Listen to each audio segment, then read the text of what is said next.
Who's turning up at eFIXX today? Looks like it's the team from Greencable come to collect our bin. So quick before they get here, better collect that last little bit so we can make sure to fill it up to the top. So let's go and meet who's turned up. So I'm here with Ed from Greencable, and it is time for the eFIXX team to cash in on this bin. For our channel viewers that don't know what this bin is, Ed, can you just give us a brief summary of what it does? Greencable is basically a scrapyard on wheels for trade professionals. Electricians notably are really quite guilty of leaving scrap cable in skips or on site or just throwing it away altogether.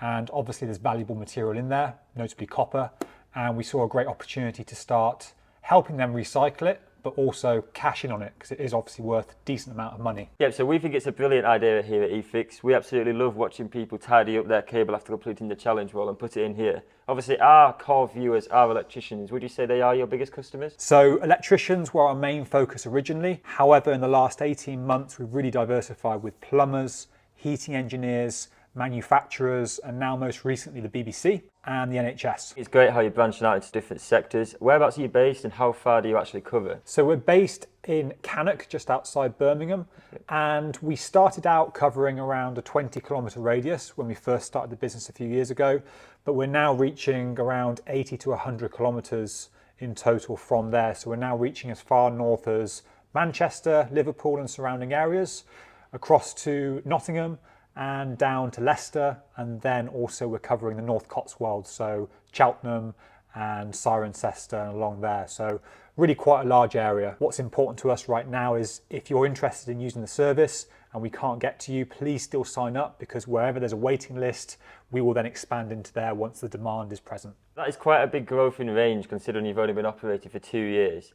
Let's say that I'm an electrician who currently takes my scrap to the scrapyard. What would make me make the switch to your service? Good question. So you already know there's value in the cable.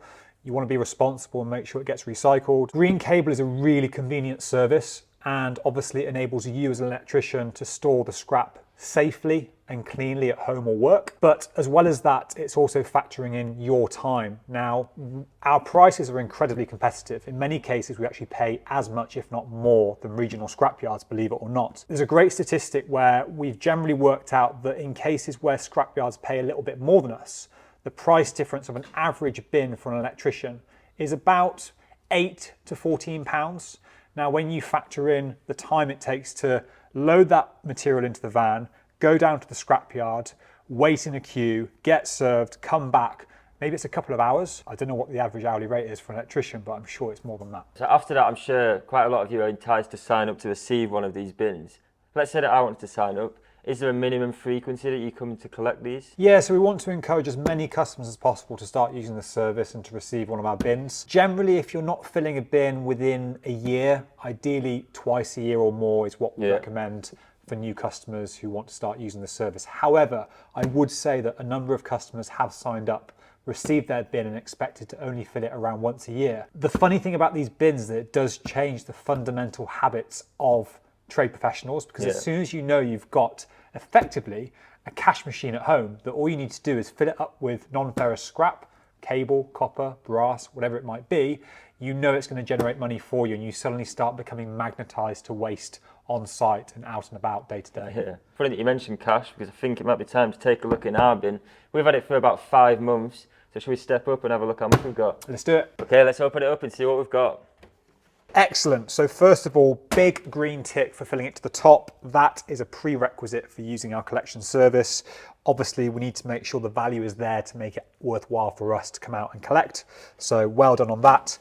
Now I see a variety of cable types in here, generally multi-core, so falling under the household cable category and then paying accordingly for that. Yeah. Obviously we can see some armoured in here, and what we'd do with that is we'd pull it out when we take it out to the vehicle, and we'd weigh that separately because it carries a lower price than the standard cable. Okay, so you'd recommend that people separate that beforehand? Yeah, it helps our team a lot. If the armoured is maybe in a pile or a reel next to the bin, or separated somehow in the bin itself, then that's fine, because some customers will put armoured in the bottom and then household and other cable types in the top. But there's no obligation. At the end of the day, for us, it's only an extra couple of minutes, and if it's easier for you as the customer just to bung it all in, absolutely fine. Should we get it on the van and see how much it's worth? Let's do it. Let's go. So what we do now is we get your bin onto our vehicle to weigh the material.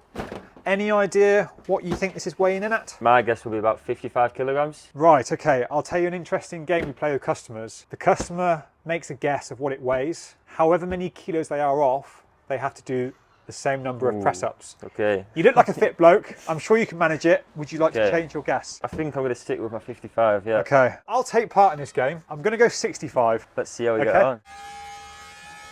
So we'll just turn the scales on. So don't be alarmed. The bin weighs 10 kilos and we take that off the total weight. The number is showing what, Joe? 87 at the moment. Therefore, minus the 10 is 77. And what was your guess? 55. Now, my maths isn't the best, but I believe that totals 22 press-ups. It is indeed, and I'm not very happy about that, but this is a promise. So after the bad news of having to do 22 press-ups, I think I'm now ready for the good news. So let's find out how much our scrap is worth. So, Joe, to confirm, we have 77 kilos of household cable in there. Correct. And I had a little ring around the regional scrapyards and metal merchants today to see what they were paying for this. You are getting exactly the same price collected, so you don't have to faff around getting it into your van and getting down to the yard. And today's price is, drum roll please, £138.60. So that's your bin all emptied and ready to go again to fill whenever you're ready. Whilst the rest of the team fought over what to do with the money, I waved bye to Ed and got ready to fill our bin for the next collection. If you want to sign up for this amazing service, check the link in the description. But for now, that's all from me.